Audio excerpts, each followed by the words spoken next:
तर मित्रांनो, आपण आलेगाव पागामध्ये आहोत आणि इथं काही ज्येष्ठ लोक बसलेले आहेत. बाबा नमस्कार. सगळ्यात पहिलं तुमचं नाव सांगा. कोंडीबाई वागचौरे.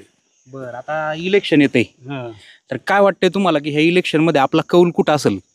आता बहुतेक तर लोक मोदी सरकार चांगलं आहे, पण त्याला कटाळलेली लोक कसं या देवेंद्र फडणवीसने काय केलंय, पल्स पतसंस्था होती शिक्षकांची, ते त्याला आमच्यासारख्या गरिबांचे पैसे इतके गुंतवलेले आहेत की करोडोनी रुपये त्या देवेंद्र फडणवीस मुख्यमंत्री असताना त्याने ती पतसंस्था ताब्यात घेतली.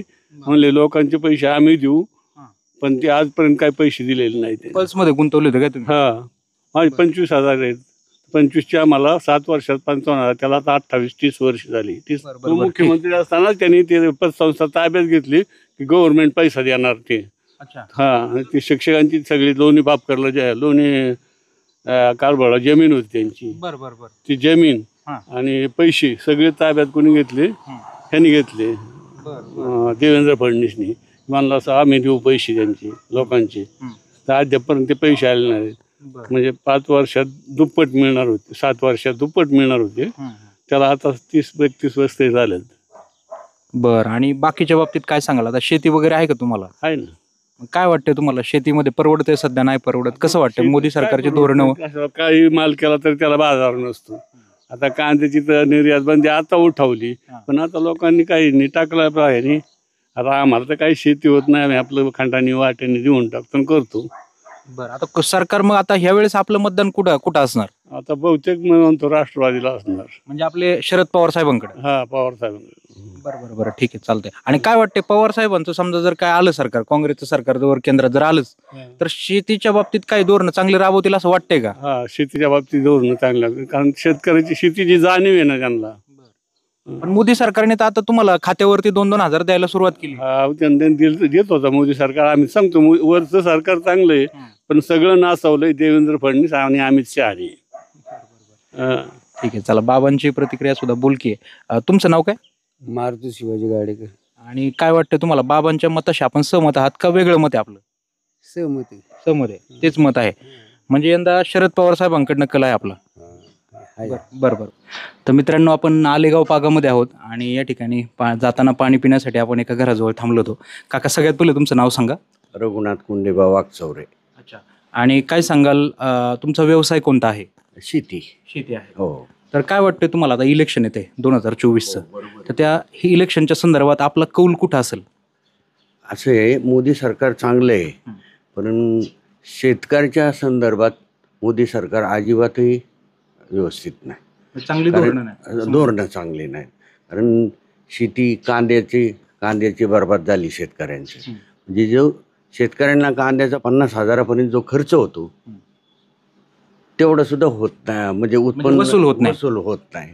आणि दुसरी गोष्ट अशी की कर्जाच्या संदर्भात मोदी सरकारने सांगितलं होतं की रेग्युलर पैसे भरणाऱ्याला आम्ही 50,000 रुपये अनुदान देऊ. ते कुठं मिळालेच नाही. बरं, कर्जावरलं जे 6% व्याज होतं ते व्याजसुद्धा त्यांनी देतो म्हणले, दिलेलं नाही. म्हणजे आणि धान्याला सुद्धा कुठल्याच प्रकारचं माल नाही, म्हणजे मार्केट नाही शेतीमध्ये. त्यामुळं लोक कसं आहे, मोदी सरकारला कंटाळलेली आहेत. म्हणजे बदल हवाय. लोकांना बदल हवाय आता. आणि त्याचप्रमाणे मराठा आंदोलन, आता जवळजवळ आपला देश स्वतंत्र झाले 70 वर्ष झाले, आणि मराठ्याचा आंदोलनातला फायदा हा सगळ्या इतर समाजाने घेतलेला आहे. मराठी समाजाला अजिबातच त्याचा फायदा झालेला नाही.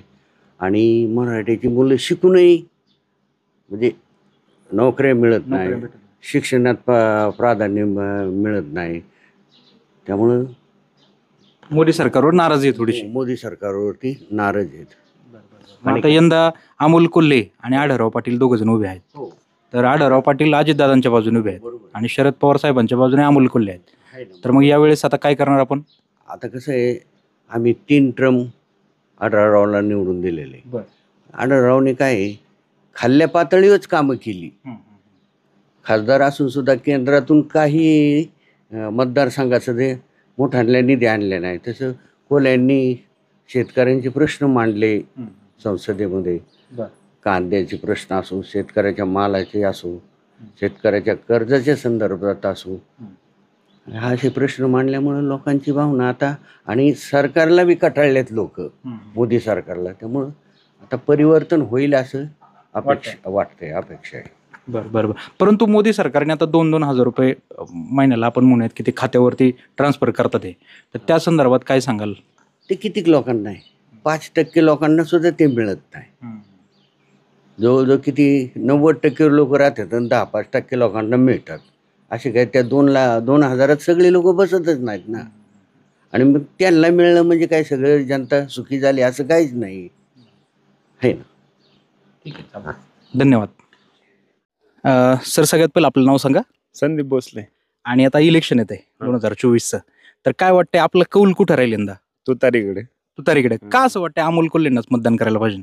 कारण बीजेपी सरकारचा जो आरेरावीपणा आहे, ईडी, सीबीआय या ज्या गोष्टी त्याच्यामुळे अच्छा, म्हणजे थोड्या डेमोक्रेसीला विरोध आहे यांचा. बरं, म्हणजे लोकशाहीला घातक आहे असं म्हणायचं तुम्हाला. बरं बरं बरं. तुम्हाला काय वाटतंय सर? तुतारी. तुतारी सांगणार. तुतारी. तुम्ही? तुतारी.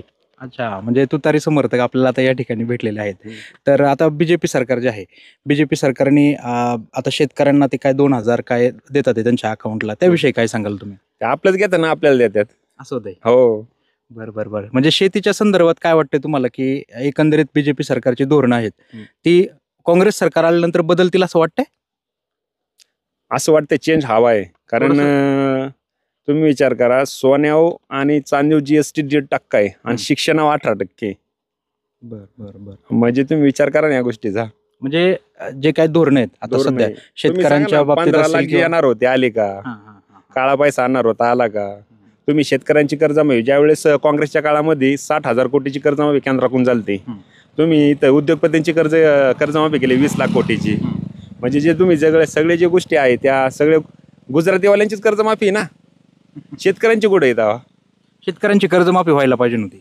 हवी होती ना, केंद्रातून काहीतरी मदत यायला हवी होती ना. यांच्या फक्त घोषणा, जाहिरातबाजी, दुसरं काय येतं यांच्याकडे?